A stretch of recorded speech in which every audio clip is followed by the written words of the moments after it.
एखादा दिवस कधी कधी इतका बिझी असतो ना की दिवसभराचं कामाचं शेड्यूल आठवूनच मला काही गोष्टी विसरायला होतात.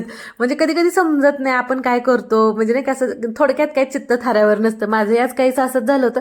आज दिवसभर इतकं काम होतं ना मला की त्या कामाचं प्लॅनिंग करूनच ना मला समजत नव्हतं की मी काय करते, ते असं झालं होतं.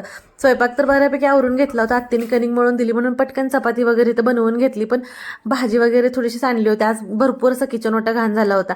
पटकन साफ करायला नॅपकिन घेतला तर बघा नॅपकिनची अशी स्मेल आली ना की माझ्या शिरच डोक्यात गेली असं म्हणल्यासारखं झालं होतं माझं काहीच. कारण किचनमधले ना आपण टॉवेल आपले किती पण स्वच्छ धुद्या काही करू द्या पण त्याची स्मेल ही येतेच. मग माझ्या परत लक्षात आलं की माझ्याकडे हे ना बिकोचे किचनचे रियुजेबल टॉवेल आहेत जे की बांबूपासून बनवलेत आणि 100% ऑर्गॅनिक आहे ते. चला आता ह्यानंच क्लीन करूया. काढलं पटकन एक शीट. आता ह्या बॉक्समध्ये ना जवळजवळ ना 20 शीट आहेत आणि हे जे एक शीट आहे ना आपण 100 वेळा ना ह्याला रियूज करू शकतो. म्हणजे हाताने स्वच्छ धुवून घ्या किंवा मशीनमध्ये धुवून घ्या, तर धुवून आपण परत परत वापरू शकतो.